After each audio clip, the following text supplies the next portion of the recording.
Ako si Miguel de la Cruz at ito ang kwentong magbabago sa inyong pananaw sa mga bagay na hindi ninyo nakikita. 23 taon na ang nakalipas simula nang nangyari ang mga kaganapang ito sa aming barangay. Ngunit hanggang ngayon, kapag nakikita ko ang aking sarili sa salamin, naalala ko pa rin ang lahat. Ang peklat sa aking kaliwang mata ay patunay ng mga pangyayaring hindi ninyo maniniwala kung hindi ninyo naranas. Nakatira kami sa Barangay Malaya, isang mataas na lugar sa bundok ng Mindanao na napapaligiran ng makakapal na kagubatan. Ang aming barangay ay binubuo ng mga pamilyang magsasaka na nakasanayan na ang tahimik na pamumuhay. Mga 500 tao lang ang nakatira dito, lahat ay nagkakakilala. Walang mataas na gusali, walang malakas na ilaw sa gabi. Tanging mga ilaw ng kandila at bombilyang nakasabit sa mga bahay kubo ang nagbibigay liwanag sa madilim na gabi. Si Kapitana Rosa, ang pinakabatang mayor na naging leader ng aming barangay.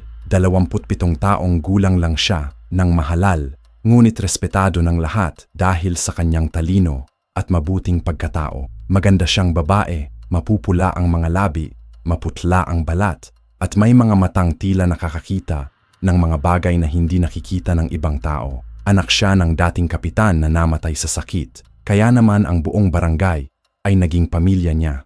Ang aking tatay Berto, hindi ito aking tunay na ama, ngunit kapatid ng aking ina, ang kilalang manghihilot at albularyo ng barangay. Siya ang tinatawagan kapag may nagkakasakit, nang lulumo ang kalooban o may kakaibang nangyayari. 60 taong gulang na siya, ngunit matatag pa rin ang kanyang katawan. Ang kanyang mga mata ay tila nakakakita ng mga mundo na hindi namin naabot. Lagi niyang sinasabi sa akin na ang aming pamilya ay may responsibilidad na protektahan ang barangay laban sa mga hindi nakikitang kaaway. Noong mga panahong iyon, nag-aaral ako ng tradisyonal na medisina sa ilalim ng paggabay ni Tatay Berto. Hindi ko alam kung bakit, ngunit simula pa ng bata ako, nakikita ko ang mga bagay na hindi nakikita ng ibang tao. Mga anino na gumagalaw kahit walang nagpapaani, mga tunog na hindi nanggagaling sa mga hayop o tao, mga amoy na hindi kilala. Si Tatay Berto ang nagturo sa akin kung paano kontrolin ang mga kakayahang. Miguel, sabi niya sa akin isang gabi habang naghahanda kami ng mga gamot, ang aming dugo ay may kasamang responsibilidad. Hindi lang tayo nagagamot, pinoprotektahan natin ang aming mga kababayan laban sa mga nilalang na gustong sumira sa kapayapaan. Hindi ko noon nauunawaan, akala ko ay tungkol lang ito sa bularyo at manghi. Hindi ko alam na paparating na ang mga araw na susubok sa aming kakayahan at magbabago sa buhay. Ang unang palatandaan ng paparating na kapahamakan ay nangyari noong tag-ulan ng taong si Neneng, isang 7 taong gulang na ay hindi umuwi mula sa paglalaro kasama ng niya sa tabi. Hinanap siya ng buong barangay hanggang sa ngunit hindi namin siya. 3 araw ang lumipas bago namin nita si Neneng. Natagpuan namin siya sa isang lupang bukid, mahigit 1 kilometro ang layo mula sa kanyang huling pinaglaruan. Ngunit ang nakita namin ay hindi na si Neneng na kilala namin. Ang kanyang katawan ay halos puti na, walang dugo. Ang kanyang mga mata ay nakabukas, ngunit walang buhay. Ang pinakanakakatakot, walang sugat sa kanyang katawan. Tila bang kinuha ang lahat ng dugo niya nang hindi nasasaktan ang kanyang balat. Aswang, bulong ni Tatay Berto nang makita niya ang katawan ni Neneng. Ang kanyang mukha ay naging putla at nakita ko ang takot sa kanyang mga mata. Isang bagay na hindi ko pa nakita noon. Si Kapitana Rosa ay naging sobrang abala sa pag-iimbestiga. Tinawagan niya ang mga pulis mula sa syudad, ngunit ang kanilang eksplanasyon ay hindi makapaniwala. Sabi nila, baka namatay si Neneng dahil sa malubhang anemia o ibang sakit at ang mga hayop sa gubat ang kumain sa kanyang dugo. Ngunit lahat kami sa barangay ay alam na hindi ito. Walang kagat ng hayop sa katawan ni Neneng. Walang piraso ng dugo sa paligid kung saan siya natagpo. Kailangan nating mag-ingat, sabi ni Kapitana Rosa sa emergency meeting na tinawag niya. Habang hindi natin alam kung ano ang nangyari kay Neneng, bawal ang mga bata na maglaro sa labas pagkatapos ng 7:00 ng gabi. Ngunit ang mga magulang ay naging mas natatakot pa. Ang aming kapitbahay na si Aling Marta ay umiyak-iyak sa harap ni Kapitana Rosa.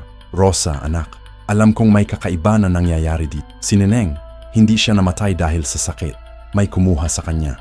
Ang sumusunod na mga linggo ay naging matagumpay naman ang mga patakaran ni Kapitana Rosa.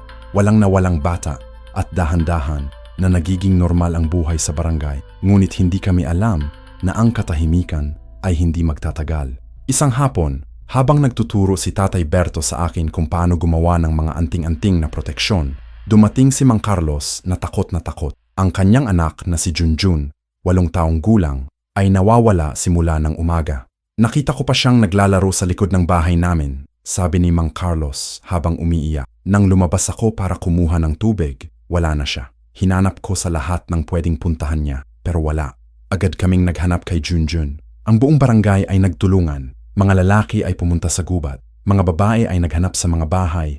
Mga matanda ay nanalangin sa simbahan. Ngunit tulad ng nangyari kay Neneng, hindi namin agad siya nahanap. Ang pangatlong araw ng paghahanap, nakita namin si Junjun sa tabi ng creek na nasa loob ng gubat. Katulad ni Neneng, walang dugo ang natira sa kanyang katawan. Ang kanyang balat ay napaputi. Ang mga mata ay nakabukas, ngunit walang buhay na. Walang sugat, walang palatandaan ng kung paano kinuha ang dugo niya. Sa pagkakataong ito, hindi na makapag-deny si Kapitana Rosa. Nakita ko sa kanyang mga mata ang katotohanang hindi niya gustong tanggapin. Sa emergency meeting na sumunod, ang kanyang mga salita ay naging mas mabigat. 2 bata na ang namatay sa kakaibang paraan, sabi niya sa aming lahat. Hindi ko alam kung ano ang dahilan, ngunit sigurado ako na may kaaway tayong hindi natin nakikita. Mula ngayon, walang lalabas pagkatapos ng 6:00 ng gabi. Lahat ng mga bata ay dapat na nasa loob ng bahay nila pagdating ng gabi. Ang mga lalaki ay magiging patrol sa mga gabi para bantayan ang buong barangay. Si Kuya Dennis, ang kanyang katulong sa pamumuno ng barangay, ay nag-volunteer na magkaroon ng regular na patrol. 30 taong gulang siya at kaibigan ni Kapitana Rosa simula pa ng bata sila. Matangkad siya at malaki ang katawan, kaya naman ang lahat ay nagtitiwala sa kanyang kakayahang protektahan ang barangay. Rosa, huwag mo sanang mag-alala ng sobra, sabi ni Kuya Dennis sa kanyang malambing na boses. Ako ang bahala sa security ng barangay. Sisiguraduhin kong hindi na magiging biktima ang mga bata natin. Ang mga patrol na naiorganisa ni Kuya Dennis ay naging matagumpay sa unang mga linggo. Mga grupo ng 3 lalaki ang nagiging bantay sa iba't ibang sulok ng barangay simula 8:00 ng gabi hanggang 4:00 ng madaling araw.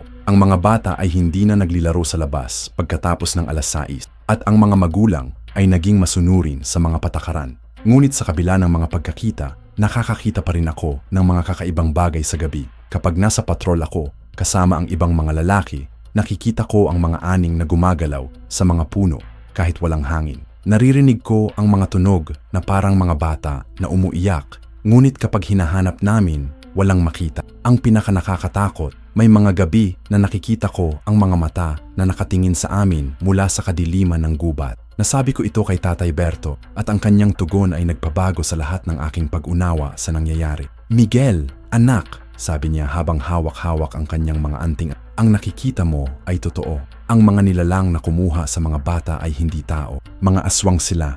Mga nilalang na kumakain ng dugo ng mga tao, lalo na ng mga bata. Matagal na silang nakatira sa mga gubat na nakapaligid sa amin, ngunit may dahilan kung bakit ngayon lang sila naging aktif. Ang kanyang mga salita ay parang malamig na tubig na ibinuhos sa aking katawan.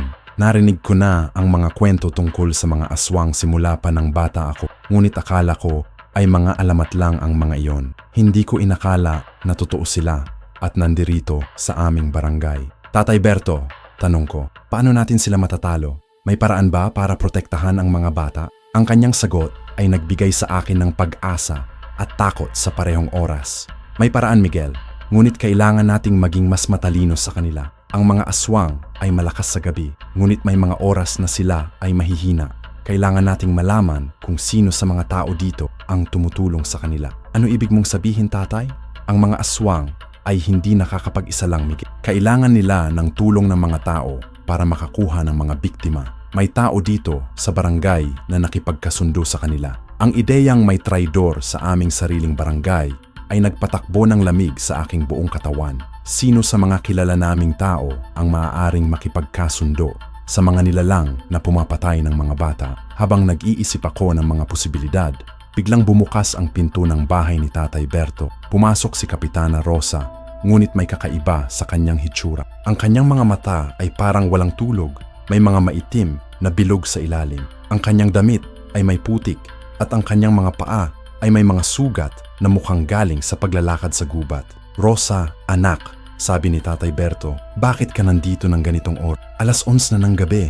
Tumingin si Rosa sa aming dalawa na parang hindi niya kami kilala. Matagal siyang natahimik bago nagsalita. Hindi ko maalala kung paano ako nakarating, sabi niya na may pagkalito sa boss. Ang huling naalala ko, nasa bahay ako at natutulog, tapos nagising ako sa gitna ng gubat. Nakita ko ang pagkabahala sa mga mata ni Tatay Berto. Alam ko na may malaking problema na paparating at si Kapitana Rosa ay nasa gitna nito. Ang gabi na iyon ay hindi ako nakatulog. Nasa isipan ko ang mga mata ni Rosa, walang buhay, parang mga mata ng mga batang natagpuan namin. Alam ko na ang mga aswang ay nagsisimula na nilang gamitin si Rosa sa kanilang mga plano. At alam ko na ang tunay na laban ay nagsisimula pa lang. Kinaumagahan, nagpunta ako kay Kapitana Rosa para makausap siya tungkol sa nangyari. Natagpuan ko siyang nakaupo sa kanyang opisina, nagbabasa ng mga ulat tungkol sa mga nawalang bata. Ngunit may kakaiba sa kanya.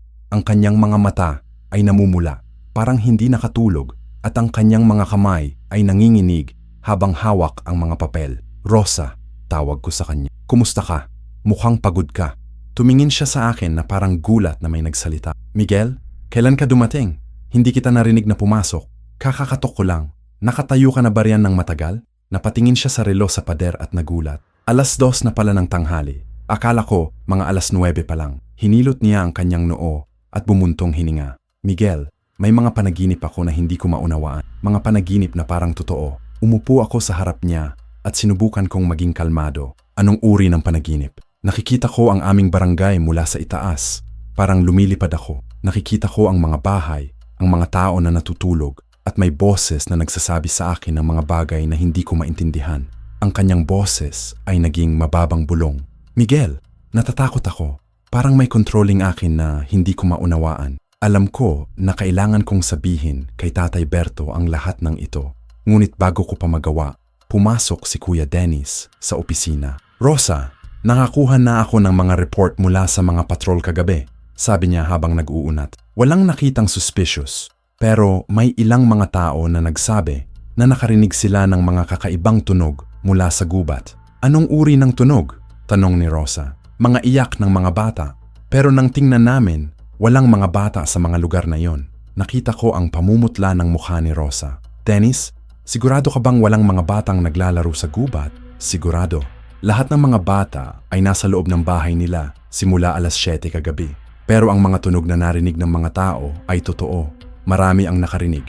Umalis si Kuya Dennis matapos magbigay ng report at naiwan kaming dalawa ni Rosa. Nakita ko na mas naging mabigat ang kanyang paghinga. Miguel, sabi niya ng mahinang boses, may tinatagong alam ka ba tungkol sa mga nangyayari di? Nakikita ko sa mga mata mo na may alam ka na hindi mo sinasabi. Hindi ko kayang magsinungaling sa kanya. Rosa, mag-usap tayo kasama ni Tatay Berto. May mga bagay na kailangan mong malaman tungkol sa nangyayari sa aming barangay. Nang gabing iyon, nagpunta kami sa bahay ni Tatay Berto. Nakita ko na naghanda na siya ng mga kandila at incense. Ang kanyang mga anting-anting ay nakasabit sa palibot ng bahay at may mga Latin na nakasulat sa mga papel na nakadikit sa mga pinto at bintana. Rosa, anak, sabi ni Tatay Berto nang makita niya kami. Alam ko na kung bakit ka nandito. Nakikita ko na sa mga mata mo ang mga palatandaan. Anong palatandaan, Tatay Berto?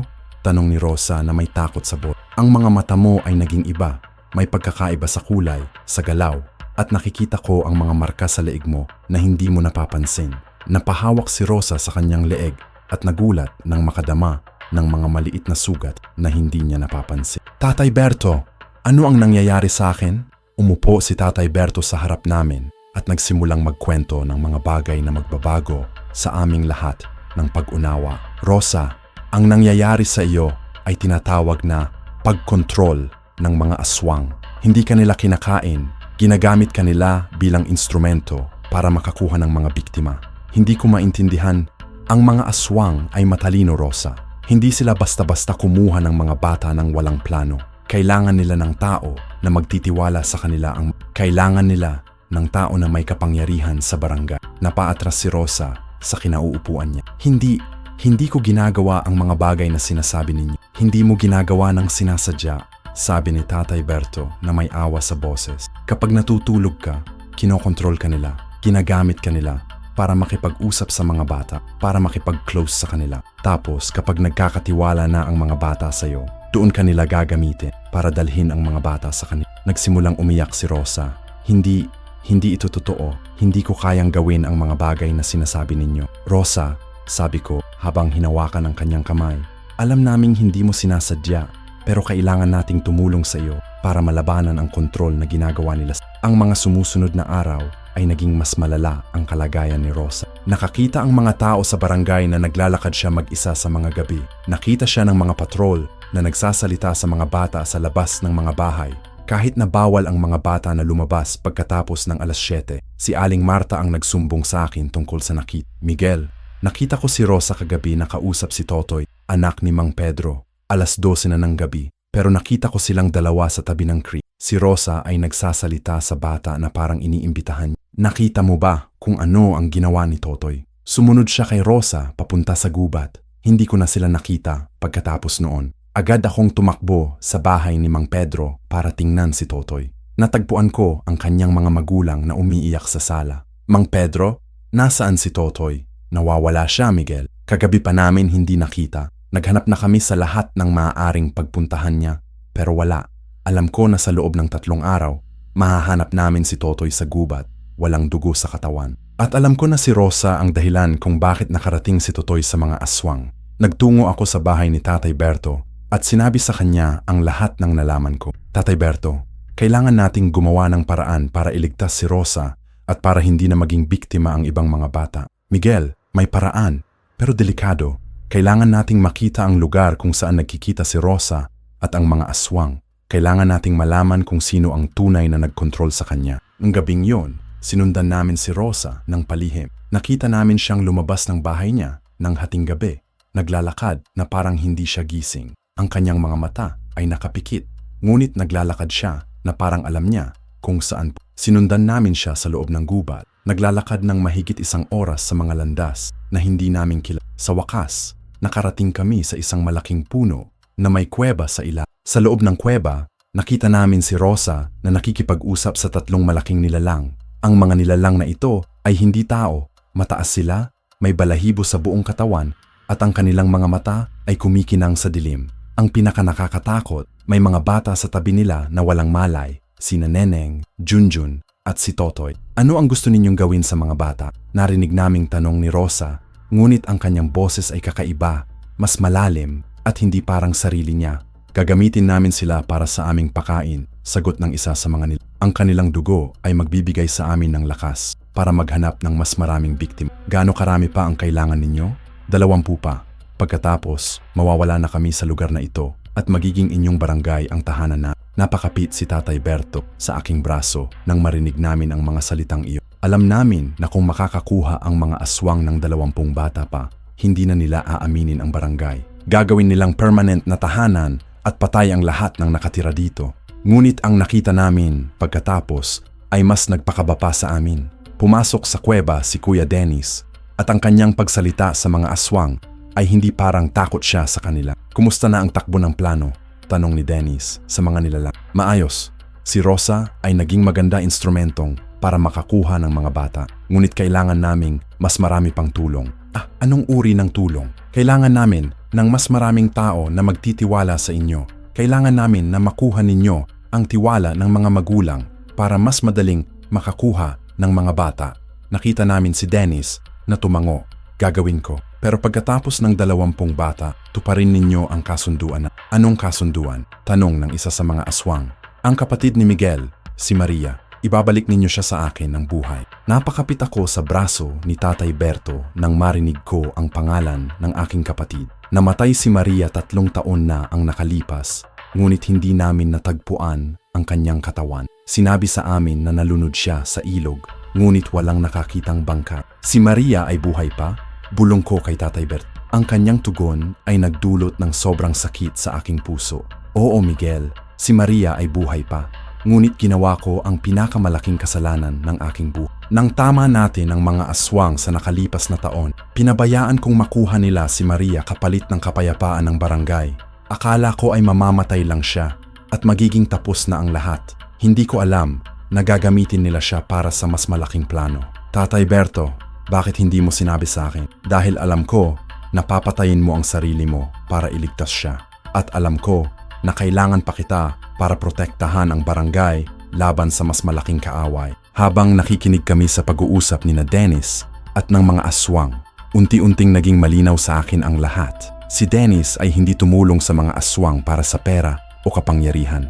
Ginawa niya ito dahil mahal niya si Maria, ang aking kapatid. Ngunit ang hindi niya alam, ang mga aswang ay hindi tutupad sa kanilang pangako. Gagamitin lang nila si Dennis hanggang makuha nila ang lahat ng gusto nila. Nakita namin na nagsimulang umalis si Rosa at si Dennis mula sa kuweba. Sinundan namin sila ng palihim hanggang sa nakabalik kami sa barangay.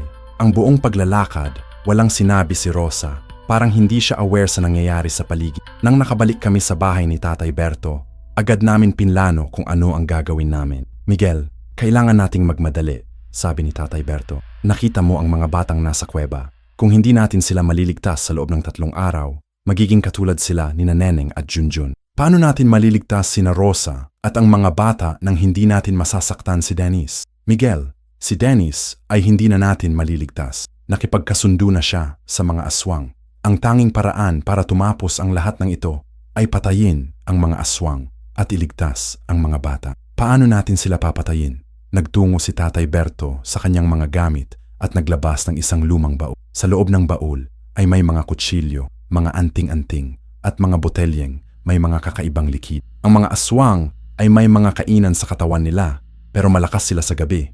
Kailangan nating mag-antay ng tamang oras para ma-attack sila. Kailan ang tamang oras? Sa susunod na buwan, magkakaroon ng lunar eclipse. Sa oras na iyon, mahihina ang kapangyarihan ng mga aswang. Iyon ang aming pagkakataon. Pero 3 linggo pa ang lunar eclipse. Hindi natin kayang maghintay ng ganoon katagal. Mas maraming bata ang mamamatay. Tiningan ako ni Tatay Berto sa mata at nakita ko ang determinasyon sa kanyang mukha. Miguel, may paraan para mas mapabilis natin ang plano. Pero kailangan mong magdesisyon kung handa ka bang magsakripisyo para sa barangay.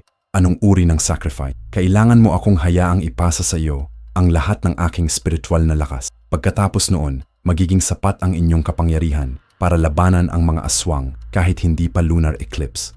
Pero pagkatapos noon, mamamatay ako. Ang mga salita ni Tatay Berto ay parang kutsilyo na tumusok sa aking puso. Pero alam ko na walang ibang paraan. Tatay Berto, handa ako. Gawin natin ito. Ang susunod na mga araw ay naging preparasyon namin para sa pinakamalaking laban ng aming buhay. Ituturo ni Tatay Berto sa akin ang lahat ng kailangan kong malaman tungkol sa paglaban sa mga aswang. At malilibas ko na si Maria, ang mga batang biktima, at ang aming barangay mula sa kapahamakan na nagbabangit sa lahat ng aming buhay. Ang susunod na mga araw ay naging pinakamatindi sa buong buhay. Si Tatay Berto ay nagturo sa akin ng mga ritual na hindi ko naisip na maaari kong gawin. Gumugol kami ng mga oras sa paghanda ng mga anting-anting, sa pag-memorize ng mga Latin na dasal, at sa pagsasanay ng mga forma ng pakikipaglaban na ginagamit laban sa mga supernatural na nilalang. Miguel, sabi ni Tatay Berto habang ginagawa namin ang mga bala na may kasamang holy water at silver, ang mga aswang ay hindi ordinaryong nilalang. Hindi sila mamamatay sa ordinaryong mamaraan. Kailangan mong tamaan ang puso nila ng sabay-sabay at kailangan mong sabihin ang tamang dasal para tuluyang Ipinakita niya sa akin ang isang lumang libro na nakasulat sa Latin at Tagalog. Ang libro na ito ay galing sa aming mga ninuno. Narito ang lahat ng kailangan nating malaman tungkol sa mga aswang, ang kanilang mga kahinaan, ang mga oras na sila ay mahihina, at ang mga paraan para sila ay mawala. Binasa ko ang mga nakasulat sa libro at natuto ko na ang mga aswang ay may iba't ibang uri. Ang mga nakita namin sa kuweba ay mga tikbalang aswang, mga nilalang na may kapangyarihang mag-control sa isip ng mga tao. Mas malakas sila kaysa sa ordinaryong aswang at mas delikado dahil may kakayahang gumamit ng mga tao para sa kanilang mga lahi. Bakit hindi mo sinabi sa akin noon pa nabuhay pa si Maria? Tanong ko kay Tatay Berto habang naghahanda kami ng mga sandat. Huminto siya sa ginagawa niya at napabuntong hininga. Miguel, anak, ang ginawa ko noon ay pinakamahirap na desisyon ng buhay. Nang makita ko na ang mga aswang ay plano tayong patayin lahat, gumawa ako ng kasunduan sa kanila. Binigay ko si Maria kapalit ng 3 taong kapayapaan para sa barangay. 3 taon na pala silang may Maria? Oo, pero hindi nila siya kinakain o pinapatay. Ginagamit nila siya bilang breeding stock. Ang mga aswang ay nanganganak ng mga offspring at kailangan nila ng dugo ng mga Pilipino para lumaki ang kanilang mga anak. Napakapit ako sa mesa para hindi ako matumba sa narinig ko. Ibig mong sabihin, si Maria ay ginagamit nila para magkaroon ng mga anak na kalahating aswang, kalahating tao. Ang mga batang ito ay mas malakas pa sa mga ordinaryong aswang at mas madaling makapag-disguise bilang tao. Ang galit na naramdaman ko noon ay hindi ko maipapahayag. Ang aking kapatid na mahal ko ay ginagamit ng mga halimaw para sa kanilang mga sadistikong plano. At si Dennis, na akala ko ay kaibigan, ay kasabwat sa lahat ng kailangan nating iligtas si Maria, Tatay Berto. Oo, Miguel, pero kailangan muna nating tumapos sa mga magulang na aswang. Kapag patay na sila, mawawalan ng proteksyon si Maria at madali na nating siya makukuha. Sa mga gabing iyon, patuloy naming sinusubaybayan si Rosa. Nakita namin na lalong sumasama ang kanyang kalagayan. Ang kanyang mga mata ay naging mas malayo. Ang kanyang kilos ay naging mas robotic. May mga gabi na nakikita namin siyang nagsasalita mag-isa. Parang may kausap siyang hindi namin nakikita. Isang gabi, nakita ko siyang lumabas ng bahay niya at nagtungo sa center ng barangay. Doon, nag-announce siya sa lahat ng nakagising pa. Mga kababayan, sabi niya sa malakas na boses, kinabukasan ay magkakaroon tayo ng special na gathering pa. May mga games at prizes. Lahat ng mga bata ay dapat dumalo. Alam ko na ang announcement na ito ay hindi galing kay Rosa. Ginagamit siya ng mga aswang para mag-invite ng maraming bata sa isang lugar para mas madali nilang makuha ang mga biktima. Agad akong nagtungo sa mga bahay ng mga may anak para balaan sila. Mang Pedro, huwag mong pahintulutan si Totoy na pumunta sa gathering bukas. Bakit, Miguel? Si Rosa naman ang nag-organize. Safe siguro iyon. Hindi ko maipapaliwanag ng maayos ngayon. Pero trust me, may kapahamakan na darating. Huwag kayong pumunta. Nakipag-usap ako sa lahat ng mga magulang na nakita ko at karamihan ay nakinig sa akin. Pero may ilang mga magulang na hindi naniniwala at nagdesisyon na papuntahin pa rin ang kanilang mga anak sa gathering. Kinaumagahan, nakita ko na may 7 mga bata na pumunta sa gathering na inorganize ni Rosa. Si Kuya Dennis ang nag-host ng mga activities at nakita ko na sobrang saya niya habang naglalaro kasama ang mga bata. Mga bata, sabi ni Dennis, may special na trip tayo mamaya. Pupunta tayo sa gubat para sa nature walk. May makikita kayong mga hayop at mga magagandang bulaklak doon. Alam ko na hindi nature walk ang gagawin nila. Dadalhin nila ang mga bata sa kuweba ng mga aswang. Agad akong nagtungo kay Tatay Berto. Tatay, kailangan nating gawin na ngayon ang plano. Dalhin ni Dennis ang 7 bata sa gubat. Tiningan niya ako sa mata at tumango. Handa ka na ba, Miguel? Handa na. Nagsimula ang ritual na magbabago sa aming buhay. Si Tatay Berto ay naglabas ng mga kandila, incense at mga anting-anting na hindi ko pa nakikita noon. Pinaupo niya ako sa gitna ng isang circle na gawa sa asin at holy water. Miguel, ang ritual na ito ay magbibigay sa iyo ng lahat ng espiritual na lakas na natira sa akin. Magiging mas malakas ka kaysa sa ordinaryong tao at magiging kaya mong makita at makipag-communicate sa mga nilalang na hindi nakikita ng iba. Pero pagkatapos nito, mawawalan ako ng buhay. Tatay Berto, sigurado ka ba dito? Sigurado ako, anak. Ito ang dahilan kung bakit ako nabuhay, para protektahan ang barangay at para i-train ka na maging susunod na protektor. Nagsimula ang ritual nang mag-chant si Tatay Berto ng mga salitang Latin na hindi ko nauunawaan. Ang mga kandila ay nagsimulang mag-flicker at ang hangin sa loob ng bahay ay naging malamig. Naramdaman ko ang isang mainit na enerhiya na pumasok sa aking katawan, simula sa aking mga paa hanggang sa aking ulo. Ang proseso ay tumagal ng 3 oras. Sa panahong iyon, nakita ko ang mga bisyon ng nakaraan, ang mga ninuno namin na nakipaglaban sa mga aswang, ang mga kasunduan na ginawa para protektahan ang barangay, at ang mga sakripisyong ginawa ng aming pamilya sa loob ng maraming henerasyon. Nakita ko rin si Maria sa mga visyon. Nakita ko siya sa kuweba, nakagapos at may mga sugat sa buong katawan. Pero buhay pa siya, at nakita ko sa kanyang mga mata na nakakaaasa pa siya na maliligtas ko siya.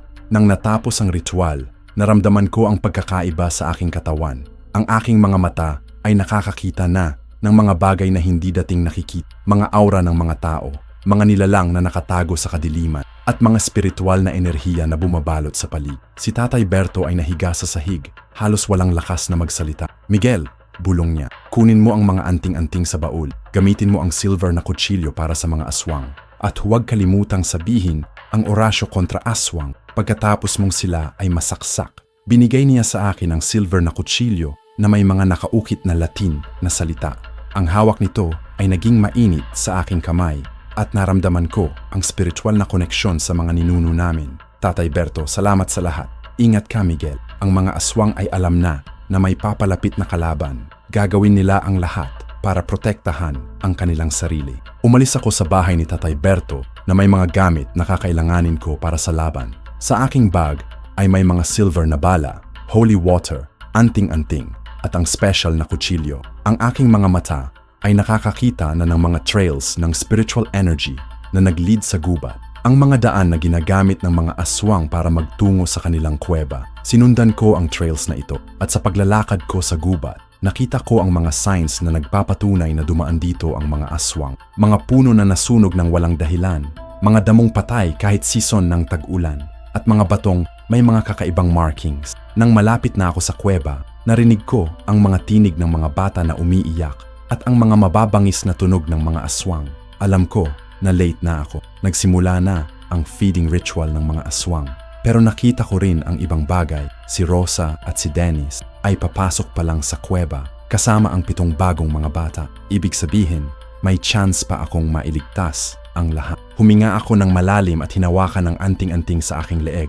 Para kay Maria, para sa mga bata, para sa barangay, bulong ko sa sarili ko. Nagsimula ako ang pinakadelikadong misyon ng aking buhay. Ang pagligtas sa mga bata at ang pagpatay sa mga aswang na sinamantala ang aming barangay sa loob ng maraming tao. Pero habang papalapit ako sa kuweba, nakita ko ang isang bagay na hindi ko inasahan. May isa pang tao sa loob ng kuweba, isang matangkad na lalaki na nakaupo sa tabi ng mga aswang. Nang nakita ko ang kanyang mukha, napatigil ako. Si Papa Duming, ang dating kapitan ng barangay at ama ni Rosa. Ang lalaking namatay sa sakit 3 taon na ang Hindi siya namatay. Siya ang tunay na leader ng mga aswang. At ngayon, nakita ko na si Rosa ay hindi lang biktima. Ginagamit niya ng kanyang sariling ama para sa mga plano ng mga aswang. Ang laban na akala ko ay simple ay naging mas complicated. Pero kahit anong mangyari, kailangan kong iligtas ang mga bata at si Maria. Kahit kamatayan pa ang kapalit. Pumasok ako sa kuweba, hawak ang silver na kutsilyo, handa nang makipaglaban sa mga nilalang na sinurang ang aming mga mahal sa buhay. Ang pagpasok ko sa kuweba ay parang pagpasok sa impyerno. Ang amoy ng dugo at nabubulok na laman ay umabot sa aking ilong at ang mga ingay ng mga aswang na kumakain ay nagpabangit sa aking sikmura. Pero ang pinaka nakakagulat na nakita ko ay si Papa Duming na nakaupo sa isang mataas na bato, parang hari na nagmamasid sa kanyang mga nasasakupan. Miguel, sabi niya nang makita niya ako, ikaw pala ang bagong manghihilot na inihanda ni Berto. Matagal ko nang hinihintay na makita ka di. Ang kanyang boses ay hindi na katulad ng dating Papa Duming na kilala ko. Mas malam, mas nakatatakot at may kasamang authority na hindi pangkaraniwang. Papa Duming, pero namatay ka na. Tumawa siya ng malakas. Namatay? Hindi, Miguel. Nag-transform ako. Naging isa sa mga pinakamalakas na aswang sa buong Mindanao. At ang lahat ng ito ay ginawa ko para sa aking anak. Tumingin ako kay Rosa na nakatayo sa tabi ng 3 malaking aswang. Ang kanyang mga mata ay walang emosyon, parang doll na controlled ng isang puppeteer. Ginagawa mo ito para kay Rosa, pero ginagamit mo siya para pumatay ng mga bata. Hindi mo nauunawaan, ang mundo ay mababago na. Ang mga tao ay hindi na ang nag-control sa mundong ito. Ang mga aswang ay maging bagong rulers at si Rosa ay maging queen ng bagong mundo. Nakita ko sa gilid ng kuweba ang mga bata na nakagapos. Ang 7 bagong biktima kasama sina Neneng, Junjun at Totoy na akala ko ay patay na. Lahat sila ay buhay pero halos walang lakas. Sa pinakamalayong sulok ng kuweba ay nakita ko si Maria. Ang aking kapatid ay nakaupo sa sulok, nakagapos ng chains na gawa sa isang metal na hindi ko kilala. Ang kanyang katawan ay payat na payat at nakita ko ang mga sugat sa kanyang mga braso at binti. Pero ang kanyang mga mata, nakakita pa rin ako ng pag-asa sa kanyang mga mata. Maria, sigaw ko at subukan kong tumakbo papunta sa kanya. Biglang sumulpot sa harap ko ang 3 malaking aswang. Ang mga nilalang na ito ay mas malaki kaysa sa nakita ko sa mga libro ni Tatay Berto. Halos 2 metro ang taas nila, may mga pangil na parang ibon dagat at mga kamay na may haba ng mga kuko na parang kutsilyo. Hindi ka makakapunta doon, Miguel, sabi ng isa sa mga aswang. Ang babae na iyan ay aming property na. Ginagamit namin siya para magkaroon ng mga anak na magiging susunod na henerasyon ng mga aswang. Hinugot ko ang silver na kutsilyo at nagposisyon para sa laban. Pero bago pa ako makagalaw, biglang nagsalita si Papa Duming. Miguel, hindi mo kailangan lumaban. Sumama ka sa amin. Gawin kang isa sa mga aswang at mabubuhay kayo ni Maria nang magkasama sa bagong na gagawin na. Hindi ako sasama sa mga pumatay ng mga bata. Bata? Tumawa ulit siya. Tignan mo ang mga bata sa gilid, Miguel. Buhay pa sila. Hindi namin pinapatay ang mga bata. Ginagawa naming mga aswang. Tumingin ako sa mga bata at nakita ko ang mga pagbabago sa kanilang. Ang kanilang mga kuko ay naging mas mahaba. Ang kanilang mga mata ay naging mas kumikinang. At ang kanilang mga ngiti ay nagpapakita ng mga small na pangil. Ginagawa ninyo silang mga monster. Ginagawa namin silang mas strong. Ang mga batang ito ay magiging immortal. Hindi sila magkakasakit. Hindi sila mamamatay sa mabubuhay sila ng thousands of years. Pero nakita ko sa mga mata ng mga bata na hindi sila masaya. Nakita ko ang takot, ang confusion, at ang desperasyon na makauwi sa kanilang mga magulang. At si Rosa, tanong ko, ginagawa ninyo rin siyang aswang? Si Rosa ay special case, sagot ni Papa Duming. Siya ay maging queen ng mga aswang. Hindi siya tuluyang maging aswang. Magiging hybrid lang siya. May kakayahan ng aswang, pero may isip pa rin ng tao. Nakita ko si Rosa na nagsimulang magsalita, pero ang boses niya ay kakaiba na. Miguel, sabi niya, hindi mo maintindihan kung gaano kasaya ang feeling na maging powerful. Nakikita ko ang lahat ng nangyayari sa barangay kahit hindi ako naroon. Nakakontrol ako sa mga isip ng mga tao. Mas masaya ito kaysa sa pagiging normal na. Pero habang nagsasalita siya, nakita ko ang mga luha na tumutulo sa kanyang mga mata. Alam ko na hindi talaga si Rosa ang nagsasalita. Ginagamit lang siya ng mga aswang. Rosa, laban ka. Alam kong nandyan ka pa sa loob. Hindi mo gustong mangyari ang lahat ng ito. Biglang nanginig si Rosa at napakapit sa kanyang ulo. Miguel? Miguel, nandito ka. Tulungan mo ako. Hindi ko makontrol ang sarili ko. Nakita ko ang pagkakataon. Habang nalilito si Rosa sa kontrolang ginagawa sa kanya ng mga aswang, agad akong tumakbo papunta sa mga bata para palayain sila. Pero hindi ako nakarating sa kanila. Ang tatlong malaking aswang ay humarang sa akin. Nagsimula ang laban na magbabago sa lahat ng buhay na. Ang unang aswang ay umatak sa akin gamit ang kanyang mga kuko. Nakagalaw ako dahil sa spiritual energy na nakuha ko mula kay Tatay Berto. Pero nakita ko na ang mga aswang ay sobrang bilis. Nasamaan ako ng kuko sa braso, ngunit nakaiwas ako sa major damage. Ginamit ko ang silver na kutsilyo para saksahin ang aswang sa dibdib. Pero sumigaw siya ng napakalit at hindi na. Alam ko na kailangan ko siyang tamaan at kailangan kong sabihin ang Latin na dasal para tuluyang mawala siya. Habang nakikipaglaban ako sa unang aswang, ang pangalawa ay umatak kay Maria. Nakita ko siyang subukang sakupin ang aking kapatid. Maria, sigaw ko at subukan na lumabas sa laban para tulungan siya. Pero ang pangatlong aswang ay humarang sa akin. Hindi mo siya maliligtas, Miguel. Si Maria ay maging mother ng mga bagong aswang na ipapanganak namin. Ang galit na naramdaman ko noon ay nagbigay sa akin ng sobrang lak. Hinawakan ko ang anting-anting sa aking leeg at nagsimula akong mag-chant ng Latin na naturo ni Tatay. Oratio contra Malum, Oratio contra Aswang. Sigaw ko habang inatak ang pangatlong aswang. Ang anting-anting ay nagsimulang mag-glow ng white light at nakita ko na ang mga aswang ay nagsimulang makirot sa liwanag. Ang silver na kutsilyo ay naging mas mainit sa aking kamay at naging mas madali kong tamaan ang mga vital spots ng mga aswang. Nasaksak ko ang pangatlong aswang sa puso habang patuloy na nag-chant ng Latin na dasal. Sumigaw siya ng malakas at nagsimulang mag-disintegrate. Ang kanyang katawan ay naging abo na napalito sa hangin. Ngunit sa pagkakapatay ko sa pangatlong aswang, nagsimula ang mas malaking problema. Si Papa Duming ay naging galit na galit. Miguel! Sigaw niya. Pumatay ka ng isa sa mga pinakamalakas naming warriors. Ngayon ay ako mismo ang maglalaban sa iyo. Nagsimula siyang mag-transform sa harap ko. Ang kanyang katawan ay naging mas malaki. Ang kanyang mga mata ay naging red. At lumabas ang mga pangil na mas malaki pa sa nakita ko sa mga ordinaryong aswang. Ikaw ang dahilan kung bakit namatay si Berto, sabi niya habang naglalakad papalapit sa akin. Ginawa niya ang ritual na magpapahina sa kanya para bigyan ka ng lakas. Pero hindi mo kakayanin ang lakas ko. Totoo ang sinabi. Si Papa Duming ay mas malakas kaysa sa tatlong aswang na kinalaban. Pero alam ko na kailangan kong lumaban para sa mga bata, para kay Rosa at para kay Maria. Nagsimula ang pinakamatinding laban ng aking buhay. Si Papa Duming ay mabilis na umatak at halos hindi ko siya nakakasundan. Ang kanyang mga kamay ay parang mga kutsilyo na tumama sa akin sa iba't ibang parte ng katawan ko. Nakakuha ako ng mga malalim na sugat sa dibdib at sa likod, pero patuloy akong lumaban. Ginagamit ko ang silver na kutsilyo at ang mga anting-anting para mag-defend at umatak. Sa kalagitnaan ng laban, nakita ko si Rosa na nagsimulang makawala sa kontrol ng mga natitirang aswang. Nagsimula siyang mag-clear ng isip niya. "Papa!" sigaw niya. "Bakit mo ginagawa ito? Bakit mo pinapahirap ang mga bata?"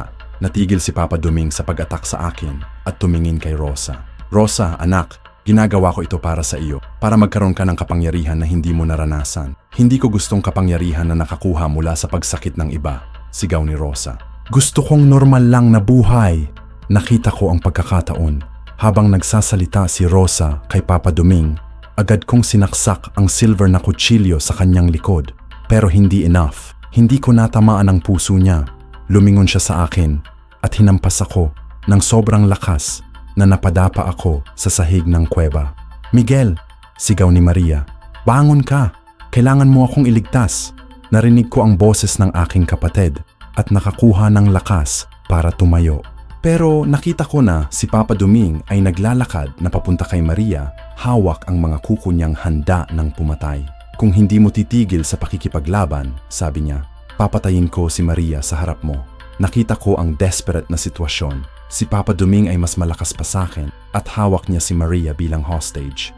Pero nakita ko rin na si Rosa ay lumalaban na sa kontrol ng mga natitirang aswang. Sa mga sandaling iyon, naalala ko ang mga salita ni Tatay Berto. Minsan, ang pinakamalakas na sandata ay hindi ang pisikal na lakas. Ang sacrifice na ginagawa mo para sa mga taong nakita ko ang isang paraan para manalo sa laban na ito. Pero alam ko na ang sacrifice na kailangan kong gawin ay magbabago sa aking buhay para sa habang-habang panahon. Hinawakan ko ang anting-anting sa aking leeg at nagsimula akong mag-chant ng isang ritual na itinuro ni Tatay Berto. Ang ritual na magbibigay sa akin ng temporary na sobrang lakas, pero kapalit nito ay mawawala ang isa sa aking mga mata. Sakripisyo pro familia, sakripisyo pro barangay, sigaw ko habang hinahanda ang aking sarili para sa huling atake kay Papa Duming. Ang liwanag mula sa anting-anting ay naging mas maliwanag at naramdaman ko ang spiritual energy na pumunta sa aking katawan. Pero kasama nito ay ang matinding sakit sa aking kaliwang mata.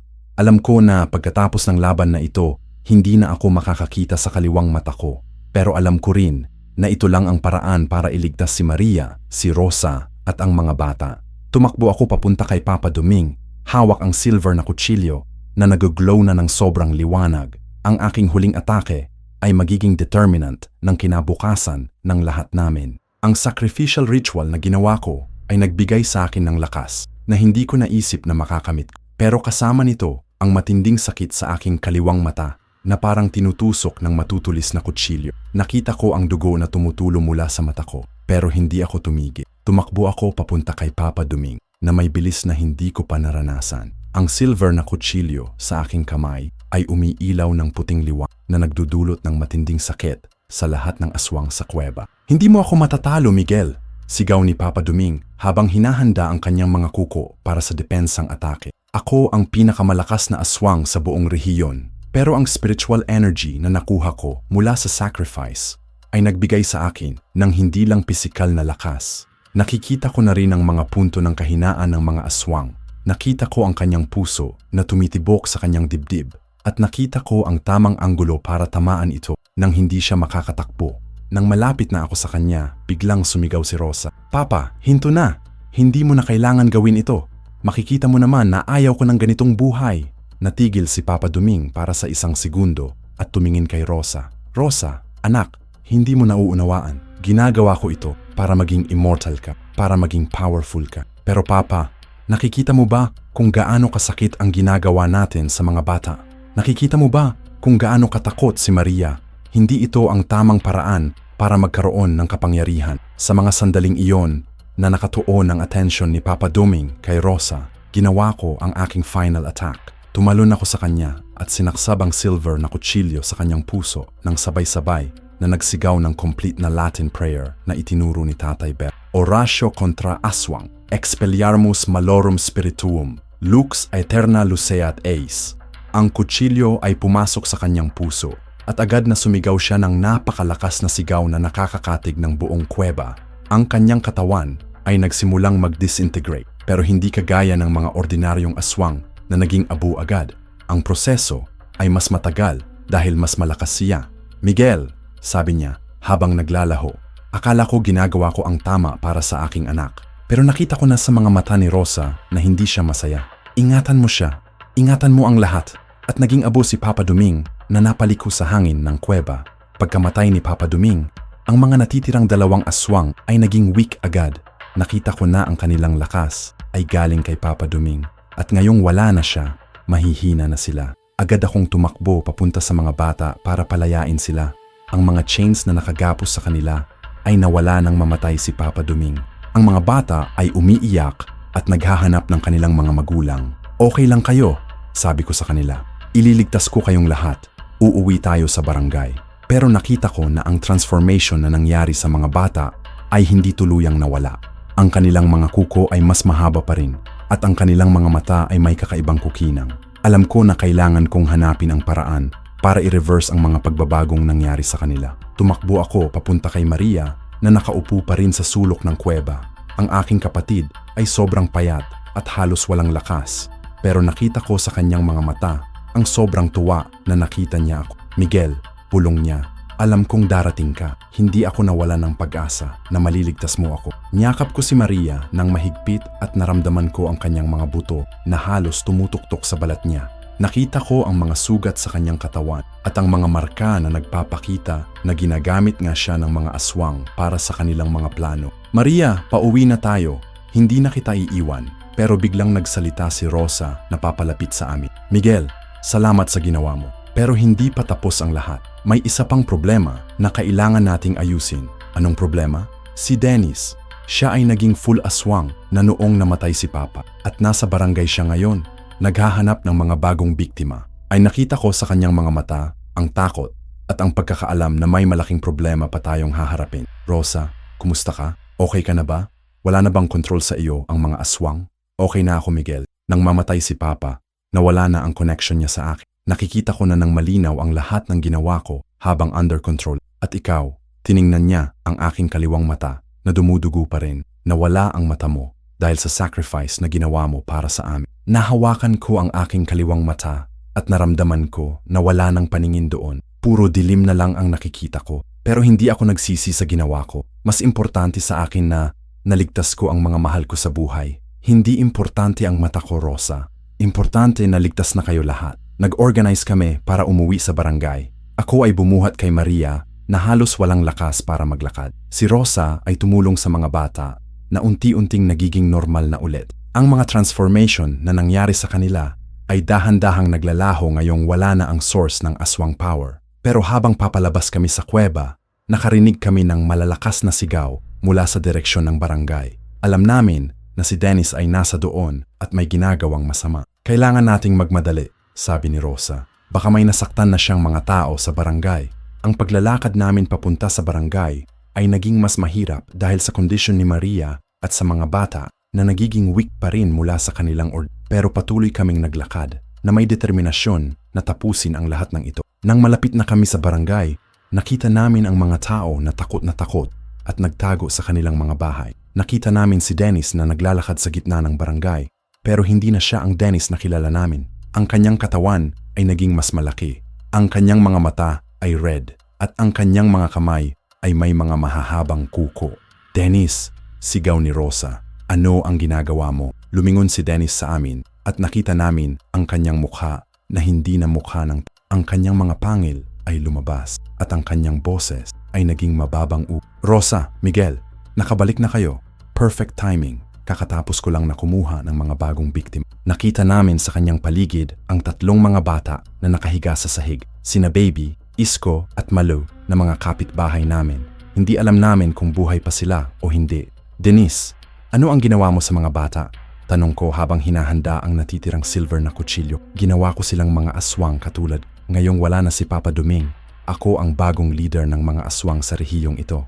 At ikaw, Miguel, papatayin kita para sa ginawa mo kay Pap. Nagsimula ang huling laban para sa aming barangay. Pero sa pagkakataong ito, hindi lang ako ang lumaban. Si Rosa ay sumama sa akin gamit ang mga spiritual knowledge na natira sa kanya mula sa connection niya sa mga aswang. Ang laban kay Denise ay naging mas mahirap kaysa kay Papa Duming dahil mas bilis siya at mas desperate. Alam niya na kung matatalo siya, wala na siyang makakamit na power sa barangay.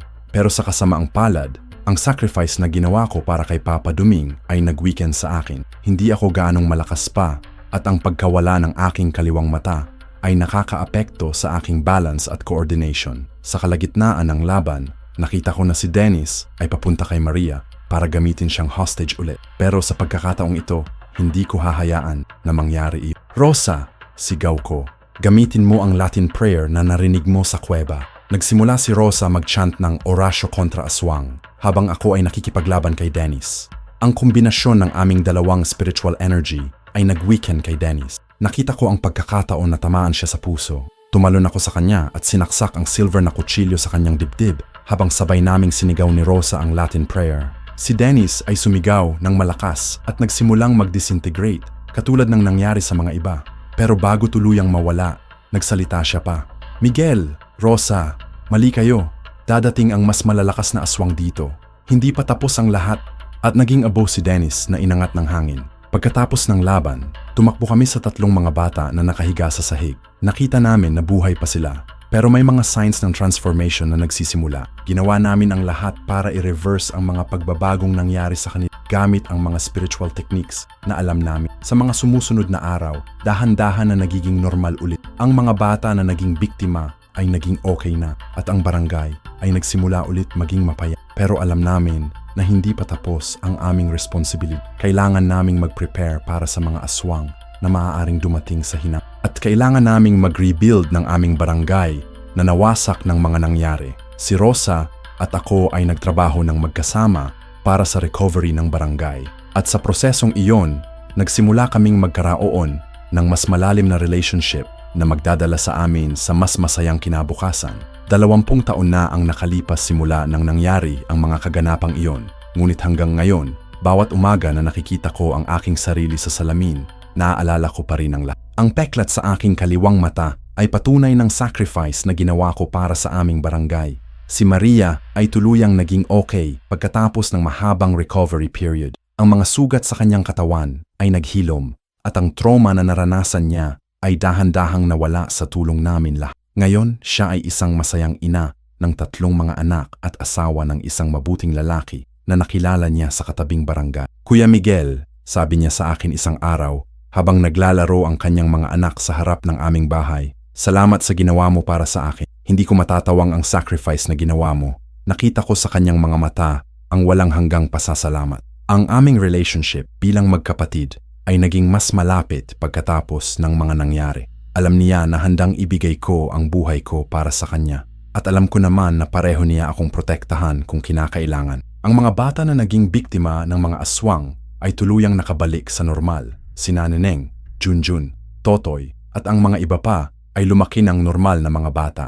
Ang mga transformation na nangyari sa kanila ay tuluyang nawala at wala silang naaalaalang masama tungkol sa mga nangyari no. Ngunit ako at si Rosa ay hindi nakalimutan ang mga responsibilidad na ginawa namin ang commitment na protektahan ang barangay laban sa anumang supernatural na banta na maaaring dumating sa hinaharap. Si Rosa ay patuloy na naging kapitan ng barangay. Ang mga tao ay mas lalo siyang ginagalang dahil sa kanyang leadership noong panahon ng krisis. Hindi niya sinabi sa lahat ang tunay na nangyari, pero sinabi niya na may mga masasamang tao na nagplano na sakupin ang barangay at natagumpayan nila akong protektahan ng Miguel. Sabi niya sa akin isang gabi habang nag-uusap kami sa may plaza ng barangay. Pakiramdam ko may responsibilidad pa rin tayo na protektahan ang mga tao dito. Parang hindi pa tapos ang aming mission. Totoo ang sinabi niya. Kahit namatay na ang mga aswang na nag-terrorize sa amin, alam namin na may ibang mga supernatural na nilalang pa na maaaring dumating. Kaya naman ginawa namin ang desisyon na mag-establish ng isang secret na organization para sa proteksyon ng barangay. Itinayo namin ang Kapatiran ng mga Tagapagtanggol, isang grupo ng mga lalaki at babae na natutukoy ko ang spiritual abilities at na-trained namin para makipaglaban sa mga supernatural na banta. Ako ang naging leader ng grupo at si Rosa ay naging strategic advisor. Nagturo ako sa mga miyembro ng grupo ng mga traditional healing practices na natuto ko kay Tatay Bert. Itinuro ko sa kanila kung paano gumawa ng mga anting-anting, kung paano mag-chant ng protective prayers, at kung paano makikilala ang mga signs ng supernatural activity. Sa loob ng 20 taon, nakakipaglaban kami sa iba't ibang uri ng mga supernatural na nilalang. May mga tikbalang na nagtatangkang mag-mislead ng mga travelers sa gubat. May mga kapre na nang-away sa mga farmers. May mga white lady na nagiging cause ng mga aksidente sa highway na malapit sa amin. Pero sa lahat ng mga laban na iyon, hindi na kami naging unprepared. May sistema na kami, may mga sandata na kami, at may kaalaman na kami kung paano sila makikipaglaban. Ang pinakamalaking challenge na na-encounter namin ay noong nagtangka na bumalik ang ibang mga aswang sa aming barangay. 5 taon pagkatapos ng unang incident, may grupo ng mga aswang mula sa ibang rehiyon na narinig ang tungkol sa aming lugar at nagdesisyon na gawing teritoryo. Pero sa pagkakataong iyon, hindi na sila nakakagulat sa amin. Agad naming na-detect ang kanilang presence at sa loob ng 1 linggo, na-eliminate na namin sila bago pa sila makakagawa ng damage sa barangay. Ang pinagkaiba ngayon, sabi ko sa mga miyembro ng kapatiran pagkatapos ng successful mission na iyon, ay prepared na tayo. Hindi na tayo gagulatin ng mga ganyang nilalang. Sa personal na aspeto ng aming mga buhay, si Rosa at ako ay dahan-dahang nagiging malapit sa isa't isa.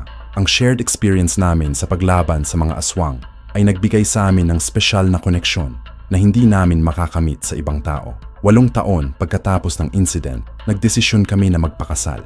Ang aming wedding ay naging isang malaking celebration sa buong barangay. Lahat ng mga taong naligtas namin ay dumalo at lahat sila ay grateful sa mga ginawa namin para sa kanila. Miguel, sabi ni Rosa sa amin wedding night habang nakatingin sa mga bituin, ginawa mo akong mas malakas na tao. Hindi lang dahil sa mga nangyari, pero dahil sa love at support na binigay mo sa akin. Rosa, ikaw din ang nagbigay sa akin ng dahilan para maging mas brave. Nung nakita kita na lumalaban sa kontrol ng mga aswang, natuto ako na ang pinakamalakas na force sa mundo ay ang will ng isang tao na protektahan ang mga mahal niya sa buhay. Magkasama kaming nag-rebuild ng barangay. Nagtayo kami ng bagong mga facilities, isang clinic kung saan ako nagtuturo ng traditional medicine, isang community center kung saan nagho-hold ng mga training sessions ang kapatiran, at isang library kung saan namin in-store ang lahat ng kaalaman namin tungkol sa mga supernatural na nilalang. Ang aming personal na buhay ay naging masaya rin. Nagkaroon kami ng 2 mga anak, si Gabriel at si Sofia. Itinuro namin sa kanila ang mga traditional values at ang importance ng pagprotekta sa community, pero hindi namin sinabi sa kanila ang tungkol sa mga supernatural na experiences namin. Gusto namin na magkaroon sila ng normal na childhood, pero nakita namin na si Gabriel ay may mga signs ng spiritual sensitivity. Minsan ay nakikita namin siyang nakikipag-usap sa mga nilalang na hindi namin nakikita. At si Sofia ay may natural na ability sa paggawa ng mga herbal medicines. Parang amin mga anak ay may inherited na ang mga abilities natin, sabi ni Rosa sa akin isang gabi.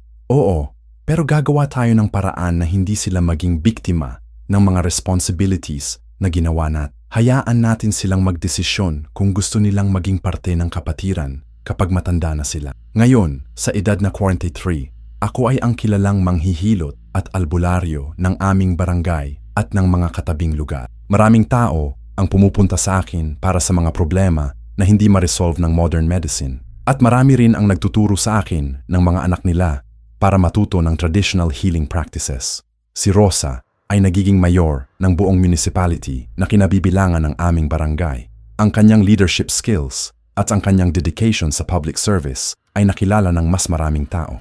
Pero sa kabila ng kanyang busy schedule, nagpapatuloy pa rin siyang maging active sa kapatiran. Ang kapatiran ng mga tagapagtanggol ay lumaki na sa 50 mga miyembro na kumakalat sa iba't ibang barangay sa aming municipality. Lahat sila ay trained at ready na magprotekta sa kanilang mga komunidad laban sa anumang supernatural na banta. Hindi ko inasahan na magiging ganito kalaki ang organization na na-start natin, sabi ko kay Rosa habang nagre-review kami ng mga report mula sa iba't ibang chapters ng Kapatir. Dahil naramdaman ng mga tao na may mga bagay sa mundo na hindi nila nakikita at kailangan nila ng proteksyon, sagot niya. At nakita nila na effective ang mga methods na itinuro mo sa kanila. Sa mga huling taon, mas naging focused ako sa pagtuturo ng mga bagong manghihil. May 10 mga estudyante ako ngayon na natututo ng lahat ng kaalaman na naturo ni Tatay Berto sa akin. Plus ang mga bagong techniques na nalaman ko sa mga actual encounters namin sa mga supernatural na nilalang. Mga anak, sabi ko sa kanila sa aming weekly training session, ang ginagawa natin ay hindi lang tungkol sa paggamot ng mga tao. Ang ginagawa natin ay pagprotekta sa balance between ang human world at ang spiritual world. Kapag nawala ang balance na yon, magkakaroon ng chaos na hindi natin kayang kontrolin. Nakita ko sa mga mata ng mga estudyante ko ang parehong determination na nakita ko sa sarili ko nung natututo ako kay Tatay Berto. Alam ko na magkakaroon ng good hands ang future ng aming barangay. Pero sa kabila ng lahat ng mga success na na-achieve namin, hindi ako nakakalimot sa warning na sinabi ni Dennis bago siya namatay. Dadating ang mas malalakas na aswang dito, hindi pa tapos ang lahat. Hanggang ngayon, nagmo-monitor pa rin kami ng any signs ng new supernatural. May mga reports na natatanggap kami mula sa ibang mga lugar na may mga kakaibang nangyayari at palagi kaming ready na tumulong kapag kinakailangan dahil natutunan namin na ang laban-laban sa mga supernatural na nilalang ay hindi one-time event. Ito ay ongoing na responsibilidad na dapat ipasa sa mga susunod na henerasyon. Kaya sa mga taong makakabasa nito, tandaan ninyo na may mga bagay sa mundo na hindi ninyo nakikita pero nandyan sila. At kapag napabayaan ninyo ang spiritual aspect ng inyong buhay, maaaring maging vulnerable kayo sa mga nilalang na gustong makagawa ng masama. Protektahan ninyo ang inyong mga pamilya, mag-pray kayo, magkaroon ng respect sa mga tradisyon ng inyong mga ninuno. At huwag ninyo kalilimutang mag-ingat, lalo na sa mga gabi na may kakaibang nangyayari sa inyong paligid. Dahil ang mga aswang at ang ibang supernatural na nilalang ay hindi tuluyang nawawala. Naghihintay lang sila ng tamang pagkakataon para bumalik. Pero sa tuwing mangyayari iyon, sisiguraduhin namin na may mga taong ready na labanan sila. Iyan ang legacy na iniwan ni Tatay Berto sa akin. At iyan ang legacy na ipapasa ko sa mga susunod na henerasyon ng mga protektor. Salamat sa pakikinig ninyo sa aming kwento. Sana natuto kayo at naging mas aware kayo sa mga responsibilidad natin sa aming mga komunidad. Kung nagustuhan ninyo ang kwentong ito, mag-like, mag-subscribe at mag-comment ng inyong mga thoughts. Maraming salamat.